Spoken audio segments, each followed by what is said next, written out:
Today we're going to talk about how you can use your Apple Watch to work on reaction time. Reaction time is a very specific skill that sprinters need to hone if they want to run fast in competition. Every time we go to compete, we're going to go up against other people in the blocks against a starting gun. And if you haven't worked the skill of moving explosively in response to an abrupt sound like a starting gun, then you're going to be at a disadvantage when it comes time to compete. But if instead you've trained on the track and off the track to enhance your reaction time, then you're going to have a leg up on your competition. So just like we want to train specific skills like acceleration, top speed, speed endurance, we want to get stronger in the gym, more explosive in the gym, things like that, we want to work on our reaction time. But in the past it was hard to do because you don't want to come out to the track with a starting gun and scare people off or anything like that. B, if you were to use the Start Gun app on your phone, then what are you going to film yourself with, right? A lot of people use an iPhone to film themselves when they're sprinting so they can check on their technique. But if you're using the Start Gun app on your phone, then you can't film yourself because you have to use your phone for the Start Gun app. Well, fortunately, their app is now available on your Apple Watch. So if you have an Apple Watch and you have the Start Gun app downloaded onto your phone, it'll automatically come up on your Apple Watch and you can simply tap Start on your wrist, get in the blocks, and go.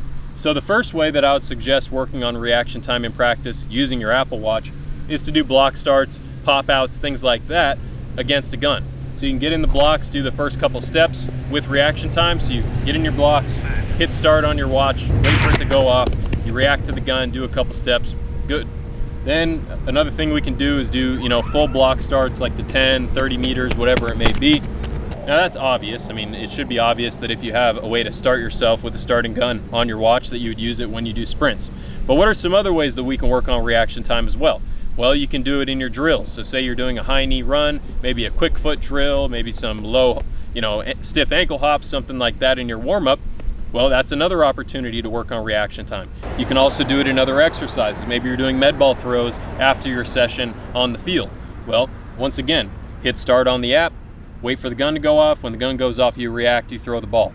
Each of those exercises are an opportunity to work on reaction time. And just like we want to work on getting a wider base of athleticism in our system, build our coordination in a variety of movements to become a better athlete overall, we should also work on our reaction time in a variety of situations with different exercises. So that way, reacting to an audible stimulus is a skill that we have, whether it's in the blocks, out of the blocks, in a different exercise, whatever it may be.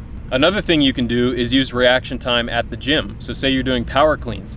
You go, you hit start, grab the bar, get into position when it says set, and then when the gun goes off, boom, you start doing power cleans. Same thing if you're doing squats, pull-ups, bench press, whatever it may be.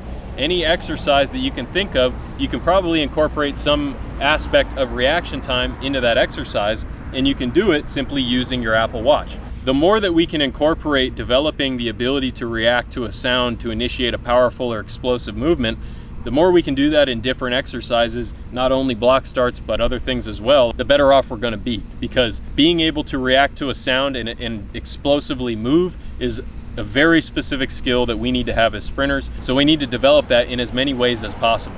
Just like we want to, progress from doing block starts by ourselves to doing block starts against other people, we want to progress from doing block starts just going on our own time to then going against reaction time. So that way we progress properly and more specifically toward competition. If you go to compete and you haven't done any reaction time training, you're going to have a tough time because going against the gun is going to add a level of stress that you're going to be thinking about the gun, not just ready to react to it because it's a skill you already have, and then you're going to be distracted. You might not start as well. You might have some inconsistency in your performance.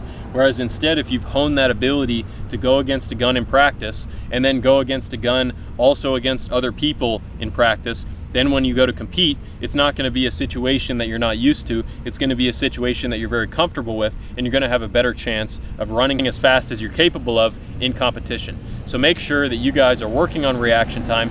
If you have an Apple Watch, download the Start Gun app on your phone. Look for the little, triangle icon that you can see when you download the app. It'll be the same icon, and you'll be able to use it at the track, on the field, in the gym, whatever it may be.